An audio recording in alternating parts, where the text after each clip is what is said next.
नमस्कार दोस्तों, मैं हूं राकेश तिवारी। आप देख रहे हैं मानसरोवर न्यूज सीमांत की आवाज। आज धारचूला का चुनावी माहौल क्या है कार्यक्रम के तहत आज हमारे बीच में हमारे खास मेहमान हैं भारतीय जनता पार्टी के जिला उपाध्यक्ष और बीजेपी के वरिष्ठ नेता और बरम क्षेत्र से निवर्तमान आप क्षेत्र पंचायत के सदस्य हैं और नगर पालिका धारचूला के चुनाव में काफी सक्रिय भूमिका निभाते हुए पार्टी और संगठन के लिए काम कर रहे हैं। ऐसे अपने बड़े भाई हैं महेंद्र बुदियाल जी, आपका बहुत बहुत स्वागत है। नमस्कार। और आज की इस वार्ता में आपसे पहला सवाल मेरा ये रहेगा कि लगभग अब चुनाव बहुत नज़दीक आ गए हैं और कांग्रेस के द्वारा लगातार अपनी बड़ी जीत का दावा किया जा रहा है और थर्ड फ्रंट की जो सुगबुगाहट थी, इस बीच में एक निर्दलीय प्रत्याशी भी मैदान में है। तो भारतीय जनता पार्टी की भूमिका आप कैसी देखते हैं अभी? वर्तमान समय में आज के तिथि के अनुसार जो चुनाव चल रहा है, भारतीय जनता पार्टी का चुनाव प्रचार चरम पर है और भारतीय जनता पार्टी के सामने किसी भी प्रत्याशी का, चाहे वो निर्दलीय हो चाहे कांग्रेस हो, कोई चुनाव प्रत्याशी ठीक नहीं रहा है और भारतीय जनता पार्टी एक तरफा जीत की ओर बढ़ रही है। दोनों पार्टियों की हालत आप देख ही रहे हैं, कैसे सड़कों पे हंगामा करके चुनाव जीतने का प्रयास कर रहे हैं, मगर भारतीय जनता पार्टी पूरी शालीनता के साथ, बहुत ही आराम के साथ और अपने चुनाव प्रचार पर ध्यान केंद्रित करते हुए इस चुनाव को जीतने जा रहे हैं। कांग्रेस के द्वारा बड़ा दावा किया जा रहा है कि उन लोगों से जब हमारी बातचीत हो रही है तो वो लोग ये कह रहे हैं कि बीजेपी, क्योंकि पिछले 5 साल भी बीजेपी का ही यहाँ पे चेयरमैन था और वो कार्यकाल बहुत संतोषजनक नहीं रहा है, ऐसा विपक्ष का कहना है। तो उनको लगता है कि एंटी इनकम्बेंसी का जैसा माहौल नगर में आप लोगों के लिए होगा। देखिए, कांग्रेस की मैं क्या बात करूं, कल आप ही के चैनल पे एक इंटरव्यू चल रहा था कांग्रेस नेत्री का, जिन्होंने पहले नामांकन करने के बाद नाम वापस लिया। उनकी टीस आप भी देख रहे थे, टिकट नहीं मिलने की जो टीस थी वो अभी तक उनके हृदय से गई नहीं है। और ऐसे टूटे हुए मन से चुनाव प्रचार होगा तो प्रत्याशी की क्या हालत होगी आपको पता है। उन्हीं की पार्टी का एक दूसरा नेता निर्दलीय रूप से मैदान में है। ऐसे में कांग्रेस की तो स्थिति बिल्कुल मटियामीट है। भारतीय जनता पार्टी पूरी एकता के साथ और सारे के सारे हमारे जो दिग्गज नेता है, हमारी बहन बेला शर्मा को जिताने के लिए आज कमर कस चुके हैं। और कांग्रेस पार्टी के मैं कह रहा हूँ कि 23 तारीख को हमारा मतदान है और कांग्रेस पार्टी का चुनाव 21 तारीख से पहले ही समाप्त हो जाएगा। नहीं, आपको क्या लग रहा है कि कांग्रेस, क्योंकि कांग्रेस का परंपरागत ये गड़बे है, तो आपको क्या लग रहा है कि कांग्रेस बिल्कुल भी कहीं से कहीं तक प्रतिस्पर्धा आपसे नहीं कर पा रही? देखिए, कांग्रेस पार्टी का परंपरागत गढ़ होने के बावजूद भी हमने 2 बार इस गढ़ को भेदने का काम किया है और भारतीय जनता पार्टी तीसरी बार हैट्रिक करेगी। और इस गढ़ को भेदते हुए भारतीय जनता पार्टी अब धारचूला नगर पालिका को भारतीय जनता पार्टी का गढ़ बनाकर दिखाएगी। कांग्रेस के जो लोग हैं उनका कहना यह है कि जो कांग्रेस के अधिकृत प्रत्याशी हैं शशि थापा, उनके जो पति हैं उनने लंबे समय तक क्षेत्र में काम किया है, विभिन्न पदों में रहे हैं। तो कांग्रेस को ऐसा लगता है कि उनके किए हुए काम उनके लिए मजबूती बनाएंगे। तो बीजेपी के पास ऐसा क्या आधार है? आपको क्या लगता है कि आप लोग कैसे उस चीज को कवर करेंगे? देखिए, पिछले 5 सालों से भारतीय जनता पार्टी नगर पालिका में हमारा चेयरमैन था और पिछले 5 साल में इतने ऐतिहासिक कार्य इस नगर पालिका के भीतर हुए हैं। अगर आप एनालिसिस करेंगे तो धारचूला नगर को बचाने के लिए, तटबंध निर्माण के लिए 89 करोड़ रुपए, खोतिला क्षेत्र को बचाने के लिए 32 करोड़ रुपए और हमारे इस एलदारा क्षेत्र को बचाने के लिए लगभग 60 करोड़ रुपए अकेले इस 90 करोड़ के आसपास, 90 करोड़ के आसपास। ये अकेले धारचूला नगर के लिए ही लगभग 200 करोड़ की धनराशि भारतीय जनता पार्टी की सरकार ने, भारतीय जनता पार्टी के चेयरमैन ने इस नगर में लगाने का काम किया है। आपसे मैं एक सवाल पूछता हूँ कि इतना ऐतिहासिक कार्य इससे पहले नगर पालिका में कब हुआ बताइए? किस एंटी इनकम्बेंसी की बात करते हैं? एंटी इनकम्बेंसी होने के बाद भी भारतीय जनता पार्टी ने उत्तराखंड में सरकार दोहराई थी और इस नगर पालिका में भी दोबारा भारतीय जनता पार्टी का नगर पालिका अध्यक्ष बैठेगा, ये मेरा दावा है। आप जो आंकड़े बता रहे हैं वो ठीक आंकड़े हैं कि जो काली नदी के लिए तटबंध बना, एलधारा में काम हुआ, खुदिला के लिए भी रहा और अन्य जगह भी ऐसे काम हुए। लेकिन नगर के अंदर की जो रिंग रोड है, माना कि उसका बार बार ये आप लोग कहते रहे हैं कि टेंडर हो गए हैं, काम होगा, उसको भी लंबा समय बीत गया है। तो एक तो नगर की सड़क नहीं सुधर पा रही है, दूसरा जो यहाँ के यातायात व्यवस्था है वो लगातार लोगों के लिए सिरदर्द बना हुआ है। तो जैसे जब आप लोग इतने बड़े काम का बीजेपी दावा करती है, तो लेकिन इन मूलभूत समस्याओं का आप समाधान नहीं कर पा रहे हैं, तो इसके लिए जवाबदेही भी तो आप ही लोगों की तय होगी। देखिए, बहुत अच्छा सवाल आपने किया राकेश जी। आपको बताऊं कि कुछ तकनीकी कारणों से जो रिंग रोड का है, चौथी बार टेंडर लग गया, मगर कोई भी ठेकेदार इस टेंडर को डालने को तैयार नहीं था, क्योंकि रिंग रोड की लंबाई मात्र 2 किलोमीटर है और 2 किलोमीटर रोड के लिए अपना अपना हॉट मिक्स प्लांट लगाना घाटे का सौदा होता है। इसलिए इस बार रिंग रोड का टेंडर जो हमारी हिलवेज कंपनी है, जो इस पास में जो रोड का काम कर रही है, उस कंपनी ने डाला है, ताकि उसको नया जो है वहाँ प्लांट लगाने की जरूरत न पड़े। इस टेक्निकल चीज़ों का समाधान कर लिया गया है। रिंग रोड का टेंडर ये एससीसी कंपनी का हो गया, आने शीघ्र ही आचार संहिता समाप्त होते ही इस कार्य को प्रारंभ कर दिया जाएगा।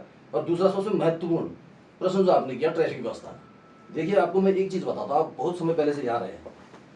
धारचूला नगर क्षेत्र के भीतर में जो उप जिलाधिकारी आवास है, तहसीलदार आवास और नायब तहसीलदार का आवास है, वो पूरा जो एरिया है वो 50,000 स्क्वायर फीट का है।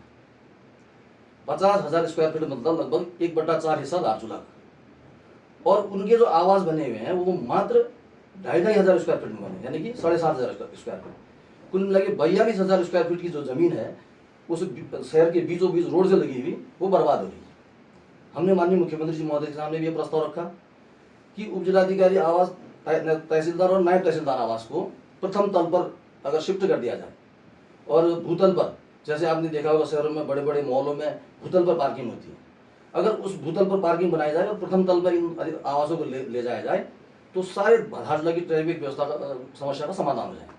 इवन जो हमारी गाड़ियाँ, प्राइवेट गाड़ियाँ जो हम अपने घरों के आगे खड़ी करते हैं, उन गाड़ियों के लिए भी वहाँ स्थान बन जाए। हर क्षेत्र के लिए, एलाघाट क्षेत्र को जाने वाली गाड़ियों के लिए अलग, तवाघाट क्षेत्र की जाने वाली गाड़ियों के लिए अलग, जौलवी को जाने वाली गाड़ियों के लिए अलग, आदि कैलाश ओम पर्वत को जाने वाली गाड़ियों के लिए अलग अलग स्टैंड बनेगा। इतनी पर्याप्त जगह उस क्षेत्र में है। आए दिन हम अपने घरों के आगे गाड़ियाँ खड़ी करते हैं, जो प्राइवेट गाड़ी वाले हैं, हमारी गाड़ियों को रात को बड़ी गाड़ियाँ आगे ठोक के चले जाती हैं, कई लोगों का नुकसान होता है। तो मैं जो ट्रैफिक समस्या बता रहा हूँ, अगर इस प्लान पर काम किया जाए तो ट्रैफिक की समस्या का हमारा समाधान हो जाएगा। और ये हमारे भारतीय जनता पार्टी का ड्रीम प्रोजेक्ट है धारचूला में, टैक्सी स्टैंड जो हम उप जिलाधिकारी और तहसीलदार और नायब तहसीलदार आवास में बनाए। तो क्या ये आपके जो अभी नगर पालिका का चुनाव आप लोग लड़ रहे हैं, तो इसके संकल्प पत्र में क्या ये शामिल होने जा रहा है? आगे हम इसको मान के चलें? ट्रैफिक व्यवस्था का समाधान हमारे संकल्प पत्र में है। और इस जो मैं आपको अभी मैंने विषय बताया, इस बारे में हमारी कार्रवाई पहले ही हो चुकी है। हमने माननीय मुख्यमंत्री महोदय को ज्ञापन के माध्यम से ये दिया है। माननीय मुख्यमंत्री महोदय ने इसका जो है निरीक्षण करने की आज्ञा दी है। जैसे निरीक्षण कार्य पूरा हो जाएगा और हमारी जो नई नगर पालिका बनेगी उसमें भारतीय जनता पार्टी का चेयरमैन बैठेगा, तुरंत इस पर अपना काम प्रारंभ कर दिया जाएगा। लेकिन जो आप लोग लंबे समय से, जो विधानसभा के 2022 के चुनाव थे, आज आपने पूरी विधानसभा में ग्रामीण क्षेत्रों में बहुत अच्छा प्रदर्शन बीजेपी का रहा, लेकिन जैसे ही वो मतगणना धारचूला नगर की ओर आई, यहाँ पर आते आते आप लोग चुनाव में पिछड़ते चले गए और चुनाव आप नहीं जीत पाए। तो वैसी परिस्थितियां क्या दोबारा से नगर पालिका में नहीं बनेंगी? उसको आप लोग कैसे भेदेंगे? क्योंकि बीजेपी अभी भी नगर के अंदर, जो हमारा माने कि एसटी जोन हो या यहाँ के कोई भी सभी बूथों में, तो कमजोर स्थिति में दिखती है विधानसभा चुनाव में। मैं वहाँ की बात कर रहा हूँ, तो इसको आप लोग कैसे, रणनीति आपकी क्या है इस पर? देखिए, विधानसभा चुनाव और नगर पालिका चुनाव में एक सबसे बड़ा मूलभूत अंतर ये है कि नगर पालिका का जब चुनाव होता है तो हमारे समस्त नगर पालिका क्षेत्र के भीतर रहने वाले लोग, जिसमें सर्व समाज के लोग हैं, जिसमें हमारे जनजाति समुदाय के हैं, हमारे अनुवाद समुदाय के हैं, हमारे चाहे किसी भी समुदाय के व्यक्ति को, सबका नाम नगर पालिका की वोटर लिस्ट की सूची में होता है। विधानसभा के समय क्या होता है कि हमारे जो जनजाति क्षेत्र के भाई लोग हैं, उनका नाम उनकी ग्राम पंचायत की वोटर लिस्ट में चला जाता है, जिसके कारण हम नगर पालिका क्षेत्र में विधानसभा चुनाव हारते हैं या विधानसभा चुनाव में हमारी संख्या, हमारे मत प्रतिशत कम होता है। लेकिन आपने देखा है पिछले 2 बार हमने धारचूला नगर पालिका में भारतीय जनता पार्टी जीती है और बहुत भारी अंतर से जीती है। तो ये खाली आंकड़ों का खेल है। बाकी नगर पालिका क्षेत्र के भीतर कहीं पर भी भारतीय जनता पार्टी कमजोर नहीं है और बहुत मजबूती से और हर वार्ड 7 के 7 वार्ड जीतकर भारतीय जनता पार्टी इस नगर पालिका के चुनाव को जीत कर दिखाई। तो जैसे आप अपना दावा कर रहे हैं काम का, आप बता रहे हैं कि जो भी आप में अभी सरकार की उपलब्धियां नहीं आ रहे, लेकिन आप 2 बार जीतने का भी, बीजेपी यहाँ जीती हुई है 2 बार नगर में, तो ऐसे कुछ आप बड़े काम बता सकते हैं क्या कि जिसके आधार पर आप दोबारा जाएंगे वोट मांगने के लिए? वही मैं कह रहा हूँ, आपने मैं बात विषय दोबारा आ जाता है। पिछले कार्यकाल में इस नगर पालिका के भीतर में जितने काम हुए, जैसा कि आपने खुद बताया कि मैं गलती से 64 करोड़ बोल बैठा, वो 90 करोड़ आपने कहा, 200 करोड़ के काम पिछले हमारे कार्यकाल में सरकार के द्वारा इस नगर पालिका के भीतर हुए, वो नगर पालिका के भीतर वही हमारी उपलब्धि है। लगभग 8 करोड़ रुपए की योजना से कुलाघाट से धारचूला पेयजल योजना का निर्माण लगभग समाप्ति की ओर है। धारचूला की पेयजल समस्या समाप्त हो जाएगी, हर घर में पानी होगा, किसी को मोटर चलाने की जरूरत नहीं पड़ेगी। किसी का मकान तीसरे मंजिल पे, चौथी मंजिल पे हो, सब जगह पानी बिना मोटर के चलेगा। या आज अभी ये मतलब 2-3 माह के बाद अगर वो पानी स्टार्ट शुरू हो गया आना, ये पेयजल की कोई समस्या नहीं है नगर पालिका के भीतर में। दूसरा, पूर्व कार्यकाल में भी हमारे द्वारा टैक्सी स्टैंड का निर्माण किया गया था और कई ऐसे उल्लेखनीय काम, नगरों में प्रकाश व्यवस्था, गलियों में टाइल लगाने का काम, कई ऐसे काम जो होते हैं वो हमारे कार्यकाल में हुए हैं। मगर मैं एक सवाल कांग्रेस के लोगों से पूछना चाहता हूँ और निर्दलीय प्रत्याशी से पूछना चाहता हूँ। परसों एक डिबेट में, आपकी डिबेट में कांग्रेस के भाई कह रहे थे कि आपकी माताजी को तो हमने नगर पालिका अध्यक्ष बनाया था, लेकिन आपकी माताजी ने कोई काम ही नहीं किया। इसका मतलब कि कांग्रेस ने उस समय काम नहीं किया, क्योंकि वो तो कांग्रेस के टिकट पर चुनाव लड़ी थी। तो कांग्रेस का आदमी खुद ही यहाँ आके आपके चैनल पे कह रहा है कि कांग्रेस के चेयरमैन ने काम नहीं किया। तो इससे बड़ा दुर्भाग्य क्या हो सकता है इस नगर पालिका में? वो आपस की लड़ाई मुगलत के एक दूसरे के आरोप लगा रहे हैं और ये पता नहीं कि छींटे दोनों के गिरबान में जा रहे हैं। लेकिन भारतीय जनता पार्टी ने काम किया है, काम करेंगे और बहुत ऐतिहासिक काम हम इस क्षेत्र में करेंगे। आप बीजेपी के बड़े नेता हैं और जनजाति समुदाय से आते हैं। थोड़ी ऐसी सुगबुगाहट है कि जो थर्ड फ्रंट के तौर पर जो पूर्व लोक प्रमुख होशियार खेर जो अपनी पत्नी की दावेदारी को मजबूत बनाए हुए हैं, तो ऐसी चर्चा है बाजार में कि एसटी वोटों का ध्रुवीकरण उनके लिए हो सकता है, ऐसी चर्चा है। तो आप उसी समुदाय से आते हैं, तो आपको कैसा माहौल दिखता है, इस पर क्या सच्चाई लगती है आपको? देखिए, जहां तक वोटों के ध्रुवीकरण का सवाल है, एक ऐसे व्यक्ति के लिए वोटों का ध्रुवीकरण जिसने कभी उस समाज में काम ही नहीं किया, जो कभी उस समाज से खड़ा ही नहीं रहा, तो ऐसे व्यक्ति के लिए वोटों के ध्रुवीकरण का तो सवाल ही पैदा नहीं होता। फिर या वो व्यक्ति ऐसा हो कि उसने बहुत बड़े बड़े काम किए हो और कभी उसको कोई मौका ना मिला हो। आप जिन कैंडिडेट की बात कर रहे हैं वो 5 साल ब्लॉक प्रमुख रहे हैं और उस 5 साल के ब्लॉक प्रमुखी के दौरान इस ब्लॉक में जो भ्रष्टाचार और अय्यासी का काम हुआ है वो सारे धारचूला की जनता को पता है। उसके बाद उनकी माताजी के रूप में 5 साल वो नगर पालिका के अध्यक्ष भी रही हैं और उस 5 साल के कार्यकाल के दौरान इस नगर पालिका में किन किन दरों पर टेंडर बेचे गए, मैं टेंडर डाले गए नहीं कह रहा हूँ, टेंडर बेचे गए, लोगों को 10% देकर टेंडर बेचे गए और अपना जेब भरने का काम किया गया, वो भी इस धारचूला की जनता ने देखा है। तो वोटों के ध्रुवीकरण का सवाल ही कहाँ आता है? यहाँ तो बात तो विकास की होगी। अब बात होगी किस पार्टी ने कितना काम किया इस क्षेत्र में। इसमें ये कोई सामाजिक चुनाव नहीं, हम किसी समुदाय का चुनाव नहीं कराने जा रहे हैं। ये नगर पालिका के अध्यक्ष का चुनाव है, ये बहुत बड़ी जिम्मेदारी का काम होता है और मैं आपको पूरी जिम्मेदारी से कह रहा हूँ कि भारतीय जनता पार्टी इस चुनाव को जीतने जा रही है, किसी का कोई ध्रुवीकरण नहीं होना।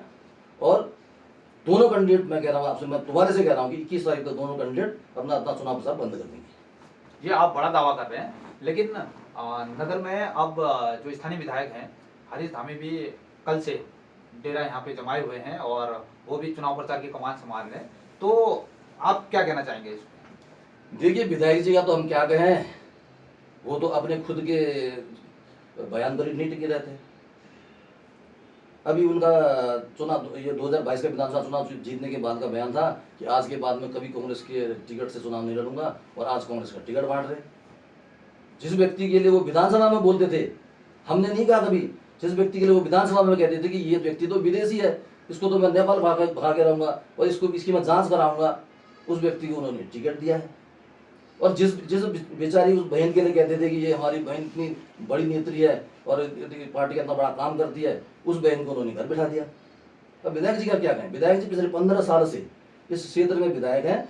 मैं विधायक जी से कहता हूँ, बाकी जो छोड़ दीजिए, इस नगर पालिका के भीतर एक उपलब्धि विधायक जी की बता दीजिए।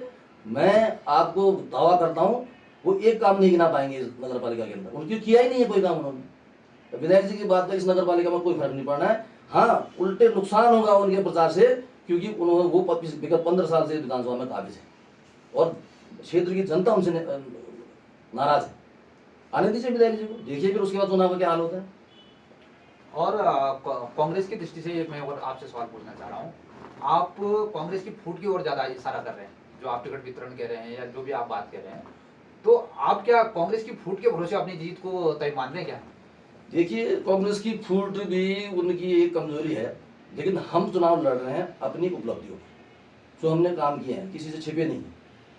जैसे कि हम बोलेंगे, बार बार रिपीट हो जाता है, भारतीय जनता पार्टी में भी दावेदारी हुई, भारतीय जनता पार्टी में भी टिकट वितरण हुआ, लेकिन आज की डेट में भारतीय जनता पार्टी का एक कार्यकर्ता, एक नेता हमारी प्रत्याशी बहन बेला शर्मा के साथ खड़ा हुआ है, क्योंकि हम अनुशासित पार्टी के लोग, हम भारतीय जनता पार्टी के सिपाही हैं।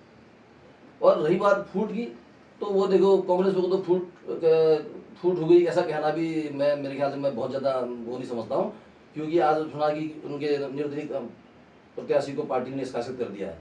लेकिन मैं आपको बोल रहा हूँ, अभी 1 साल होने दीजिए, अभी 2 साल होने दीजिए, 2027 में चुनाव होगा, वो सारे फिर एक साथ खड़े खड़े हो जाएंगे। उनके यहाँ पे कोई अनुशासन नहीं है, वहाँ पर टूट फूट का कोई मतलब नहीं है, वो अपने मतलब के लिए जोड़ते हैं और अपने मतलब के लिए फूट जाते हैं। इसलिए भारतीय जनता पार्टी हमेशा से एकजुट रही है और एकजुट रह के चुनाव लड़ रही है, और इसीलिए हम दावा कर रहे हैं कि हम भारतीय जनता पार्टी इस नगर पालिका को जीतने जा रहे हैं। आप भी नगर पालिका की बहुत अच्छी तैयारी कर रहे थे और आपको भी संभावित दावेदारों में माना जा रहा था, तो आप नगर में अब क्या स्थिति देखते हैं कि क्या ऐसी प्राथमिकता में चीजें हैं जो आप चाहते हैं कि जल्दी उसका समाधान हो, जल्दी से जल्दी उसका समाधान हो? देखिए, मैं भी हाँ लगभग विगत 10 वर्षों से नगर पालिका क्षेत्र के लिए चुनाव के लिए तैयारी कर रहा था, मगर बदकिस्मती से क्योंकि मेरी सीट नहीं आई, मगर क्योंकि इस बार सीट आई थी, नगर पालिका अध्यक्ष की सीट पहले अनारक्षित हुई थी, मगर विपक्षियों का डर था कि इस सीट में, अनारक्षित सीट में उन्होंने चुनाव जीतना नहीं था। भारतीय जनता पार्टी का कोई भी कार्यकर्ता इस चुनाव को लड़ता, चाहे मैं हूँ चाहे कोई दूसरा व्यक्ति है, वो बहुत आराम से इस चुनाव को जीतने जा रहा था। कल आपने इंटरव्यू में एक चीज़ में ध्यान दिया होगा, आपकी जो महिला नेत्री जी थी उन्होंने कहा कि ये सीट मेरे लिए लाई गई थी, ये शब्द आपकी इंटरव्यू में कहे गए। वास्तव में ये सीट उन्हीं के लिए लाई गई थी ताकि हम जैसे या अन्य नगर पालिका अध्यक्ष के दावेदारों को रोका जाए। ये बहुत बड़ा कुचक्र यहाँ रचा गया इस बार, मगर फिर भी हमें कोई अफसोस नहीं है, क्योंकि नगर पालिका की अध्यक्ष की सीट में कोई न कोई व्यक्ति जरूर बैठेगा। इस बार हमारी बहन बैठेगी या फिर अगली बार कोई भी सीट आएगी, मगर मैं अपने समर्थकों से और अपने मेरे जो भी मेरे शुभचिंतक हैं उनसे मैं निवेदन करता हूं कि जिस तरह से आप मेरे लिए चुनाव प्रचार करते या मेरे लिए इस चुनाव में प्रयास करते, सब लोग बहन बेरा शर्मा को जिताने के लिए प्रयास करेंगे। और अपने विपक्षियों को भी यहाँ से मैं एक सलाह देना चाहता हूँ कि मेरा पानी उतरते देख मेरे किनारों पे घर मत बसाना, मैं समंदर हूँ लौट के जरूर आऊँगा। आप महाराष्ट्र के मुख्यमंत्री के जी बातों को याद दिला रहे हैं। आदरणीय देवेंद्र जी की हाँ, बात। तो लेकिन जो आपने बात कही, मैंने आपसे सवाल पूछा था कि आप वो क्या चीजें चाहेंगे जो प्राथमिकता पे होनी चाहिए। आप क्योंकि खुद ही तैयारी कर रहे थे, तो आपका क्या विजन था, वैसी क्या चीजें होनी? हाँ, जैसे कि मैंने आपको बताया पहले, जो टैक्सी स्टैंड है वो एक बहुत ही महत्वपूर्ण कार्य है। अगर उस कार्य में हमें सफलता मिल जाती है तो आप समझिए धारचूला की सबसे बड़ी समस्या जो ट्रैफिक की है और टैक्सी स्टैंड की। अभी हम गाड़ियों को नीचे घाट बाजार बेच देते हैं या फिर कभी वो स्टेडियम के पास खड़ी कर देते हैं, और जो हमारी नेपाल रोड जाने वाली रोड है वही बहुत कंजस्टेड है, जहाँ एक समय में एक ही गाड़ी जा सकती है। तो ये हमारी ट्रैफिक व्यवस्था का समाधान नहीं है। हमारी ट्रैफिक व्यवस्था का एकमात्र समाधान वही है जो मैंने आपसे बोला कि 1/4 धारचूला के हिस्से में कि जो जमीन बर्बाद हो रही है उस जगह में, उसको हम सबसे बड़े टैक्सी स्टैंड वहाँ स्थापित करने का काम करेंगे। और आपने देखा कि ग्वालगांव मोड़ में हिमटॉप रोड के सामने में मोड़ के बीच में एक बहुत बड़ा सा गहरा गड्ढा है, तो उस गड्ढे का प्रोटेक्शन, उस जगह का प्रोटेक्शन करके उसको ऊपर से ढककर नीचे नाले के लिए पर्याप्त जगह छोड़कर, वो इतनी बड़ी जगह है कि वहाँ पर एक बहुत बड़ा शॉपिंग कॉम्प्लेक्स नगर पालिका का स्थापित किया जा सकता है।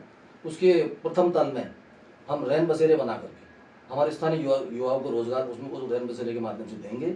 उसमें जैसे हमने 2-2 कमरे के अगर हमने वो बनाए, रैन बसेरे बनाए, तो हम एक सेट 2 कमरे का हम एक मतलब बेरोजगार को देंगे, उसमें कम से कम नहीं तो 20 लोग वहाँ हमारे रोजगार बनाएंगे। इसी तरह से सीवर लाइन की व्यवस्था है, सीवर लाइन की व्यवस्था, क्योंकि हमारी जो सीवर लाइन है ये बहुत पुरानी है, अब इसमें जनसंख्या का दबाव बहुत बढ़ चुका है।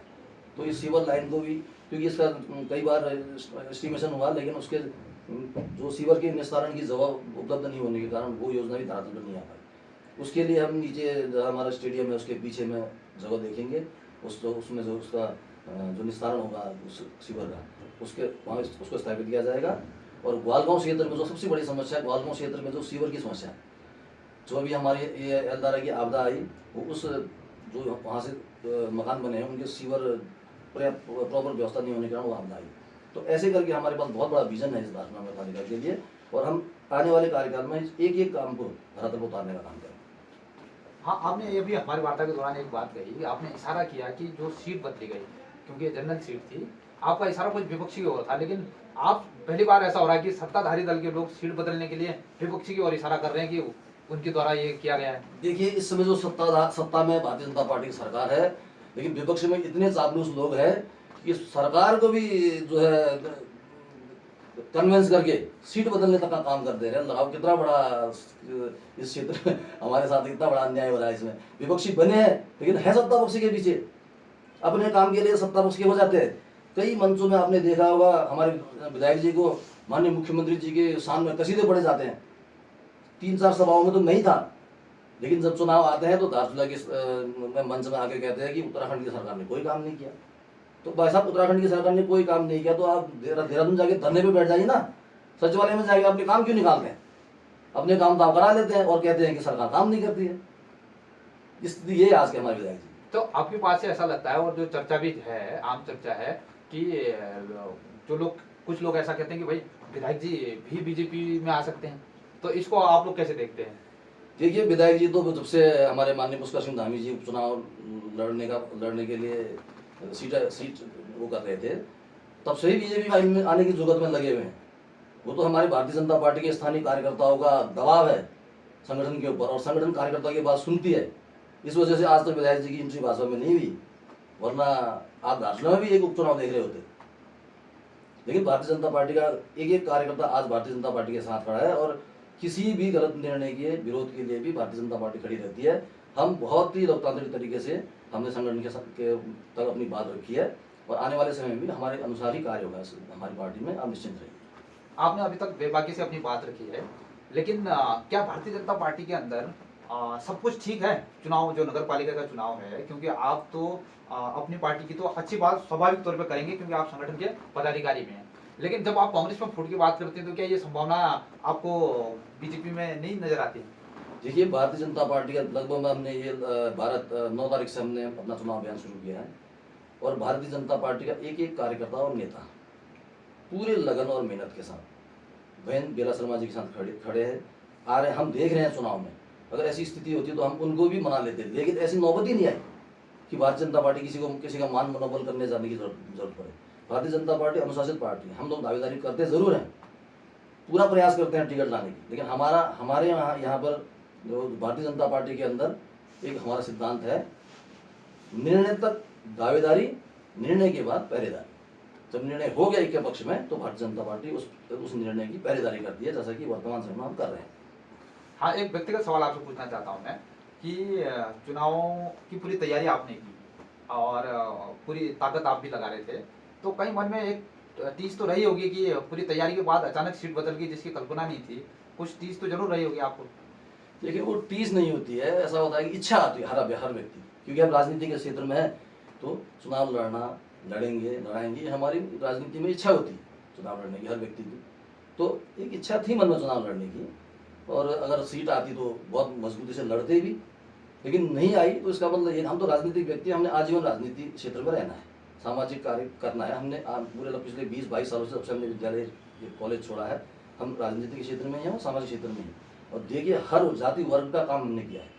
इवन हमने पार्टी तक नहीं देख करके, हमने अन्य पार्टी के लोग भी अगर हमसे मदद मांगने आते हैं तो हम उनका भी कार्य करते हैं। इसीलिए आप देखते होंगे बाजार में कि मैं किसी विशेष दल के लोगों के साथ ऐसा कोई बैरभाव नहीं होता। लेकिन अब क्योंकि सीट नहीं आई तो ऐसा टीज नहीं, एक इच्छा थी जो अब लगभग अब तो खैर समाप्ति हो गई है। अब तो हम बहन बेला शर्मा को जिताने के लिए, तो हमारी इच्छा है कि बहन बेला शर्मा ज़्यादा से ज़्यादा वोटों से इस चुनाव को जीते। तो ऐसी कोई टीज जैसी बात ऐसी कोई हमारे मन में बिल्कुल नहीं। हाँ, एक और मेरा सवाल है आपसे कि कुछ लोग, होने को तो उनका भी लोकतांत्रिक अधिकार है कि किसी चीज़ के लिए आदमी न्यायालय जा सकता है, लेकिन ओबीसी महिला की पहली बार सीट आई तो उसके बाद कुछ लोग कोर्ट भी गए, तो इसको आप कैसे देखते हैं राजनीतिक तौर पर? इस जो कदम उन लोगों का था, इसको कैसे देखते हैं आप? वही मैं कह रहा हूँ, राजनीति के क्षेत्र में धैर्य रखना बहुत जरूरी है। आज सीट ओबीसी महिला की आई है तो कल आपकी भी आएगी। ऐसा नहीं कि लगातार सीट महिला होगी, क्योंकि देखिए एसटी महिला की सीट हो चुकी है, एससी महिला की सीट हो चुकी है, ओबीसी महिला की सीट हो चुकी है, इसके बाद तो पुरुषों की सीट आनी है। तो राजनीति में थोड़ा धैर्यवान होना चाहिए, एकदम से जल्दबाजी में या आवेश में आकर कोर्ट जाना या इस तरह के फैसले का मैं बहुत ज़्यादा वो नहीं करता हूँ। जो ये जो कदम ठीक नहीं है, लेकिन आप धैर्य रखेंगे अगर राजनीति में तो एक न एक दिन समय आपका आएगा। देखिए, हमारे परम आदरणीय माननीय भगत सिंह कोश्यारी जी 60 साल सामाजिक कार्य करने के बाद फिर एमएलसी बने थे। तो इस तरह से सबका समय आता है। ये भारतीय जनता पार्टी है, भारतीय जनता पार्टी हर कार्यकर्ता को देखती है, कार्य को परखती है और जरूर मौका देती है, ये मुझे मेरा विश्वास है। तो आप जो अभी निर्दलीय प्रत्याशी मैदान में, उनको आप चुनौती नहीं मान रहे? चुनौती तो मैं दोनों को नहीं मान रहा हूँ, वो दोनों एक दूसरे के लिए चुनौती है कि सेकंड नंबर पे कौन आए। तो उनको अपनी लड़ाई लड़ने दीजिए। हम प्रथम स्थान की लड़ाई अपनी लड़ रहे हैं और हम बड़े आराम से प्रथम स्थान में हैं। अब उन दोनों प्रत्याशियों का क्या कहना है? एक पार्ट कांग्रेस का प्रत्याशी कहता है दूसरे जल्दी से कि तुम भाजपा की बी टीम। अब ऐसे प्रत्याशियों को हम का क्या आकलन करें? इसलिए दोनों को लड़ने दीजिए। द्वितीय और तृतीय स्थान के लिए भारतीय जनता पार्टी हमेशा से प्रथम स्थान पर थी, है और रही। लेकिन कांग्रेस को तो यही लग रहा है कि जब निर्दलीय प्रत्याशी मैदान में है तो उनको तो यही लग रहा है कि वो आपको फायदा वो पहुंचाना चाहते हैं, माने कि बीजेपी को फायदा पहुंचाने के लिए वो चुनाव लड़ रहे हैं। हालांकि उनने अपनी जीत का दावा किया है, निर्दलीय प्रत्याशी ने अपनी जीत का दावा किया है, लेकिन कांग्रेस को ये लग रहा है कि वो आप ही को मदद करेंगे। तो कांग्रेस ऐसा क्यों नहीं करती है कि अपना कैंडिडेट डाउन करके उसकी मदद कर दे, कि अपना दोनों मिलके कुछ लड़ने लायक स्थिति में आ जाए? भाई आप बैठ जाइए ना, उसी की मदद कर दीजिए, उसको हमारी मदद करने क्यों दे रहे हैं? भारतीय जनता पार्टी तो हमेशा से अकेले लड़ रही है। आपको लग रहा है कि वो हमारी मदद कर रहा है, तो अब अपने आप को डाउन करके उसकी मदद कर दीजिए। क्या पता, हो सकता है 200-500 वोट ले आए आप, और क्या पता कहीं हार का अंतर कम हो जाए। तो ये तो बेबुनियाद आरोप है। चलिए, नगर पंचायत चुनाव से हटकर एक अलग सवाल पूछता हूँ कि आप इस बार भारतीय जनता पार्टी विधानसभा चुनाव जीतते जीतते माना बहुत नजदीक पहुंच गई थी जीत के, तो अब 27 आप कैसे देख रहे हैं? देखिए 2022 में भी कुछ हमारे ही क्या कहें बड़े नेताओं ने अपने कर्तव्य का पालन नहीं किया, अपना सर्वश्रेष्ठ नहीं दिया, और उनको भारतीय जनता पार्टी ने सम्मान दिया था 2017 में। उसके बावजूद भी उन्होंने 2022 में पार्टी का सम्मान बचा नहीं पाए, वरना 2022 का चुनाव हम 5000 वोटों से जीता। लेकिन फिर भी मैं आपको एक दावा करता हूँ, 2027 में भारतीय जनता पार्टी एक विशाल जीत की ओर जा रही है, जिससे घबरा कर जो आप कह रहे हैं कि बाहर जो हवाएं चल रही है कि विधायक जी भाजपा में आने वाले हैं, तो इन हवाओं का कारण भी 27 ही है। 27 के में अपनी हार को देखते हुए ये जो माहौल बनाया जा रहा है भारतीय जनता पार्टी में आने का, उसी हवा की परिणति। और लेकिन मैं दावा करता हूँ 2027 में भारतीय जनता पार्टी से हमारे धन सिंह धामी जी दोबारा चुनाव लड़ेंगे, और 27 में भारतीय जनता पार्टी से विधायक बनकर विधानसभा पहुंचने का काम करेंगे। चलिए, आपसे वार्ता बहुत अच्छी रही और आपने बहुत बेबाकी से अपनी बात की है। और अब जब हम वार्ता को समाप्त करने वाले हैं, तो आप धारचूला की जनता से क्या कहना चाहेंगे? देखिए, धारचूला की सम्मानित जनता से मेरा निवेदन है कि आप लोगों ने हमेशा से भारतीय जनता पार्टी का साथ दिया है, और मैं आशा करता हूं कि आने वाले नगर पालिका चुनाव में भी आप भारतीय जनता पार्टी के प्रत्याशी को विजय बनाएंगे, हमें आशीर्वाद देंगे, हमें इस योग्य बनाएंगे कि हम आपके कार्य को कर सकें। मैं बड़ी विनम्रता से आप लोगों से निवेदन करता हूं कि 23 जनवरी को होने वाले चुनाव में भारतीय जनता पार्टी के कमल निशान पर मोहर लगाकर भारतीय जनता पार्टी के प्रत्याशी को भारी बहुमत से विजय बनाएं। मित्रों, आज हमारे साथ खास मेहमान थे बीजेपी के वरिष्ठ नेता महेंद्र गुदियाल जी, और आज उनसे बेबाकी से हमने बातचीत की और उन्होंने भी बहुत शानदार जवाब दिए। और जनता को अभी तय करना है कि आने वाला समय किसका है, क्योंकि कांग्रेस और बीजेपी और निर्दलीय प्रत्याशी के द्वारा लगातार जीत का दावा किया जा रहा है। आप लोगों से मेरा अनुरोध है कि आप लोग अपनी राय को कमेंट्स के माध्यम से जरूर दें। बहुत बहुत धन्यवाद। धन्यवाद।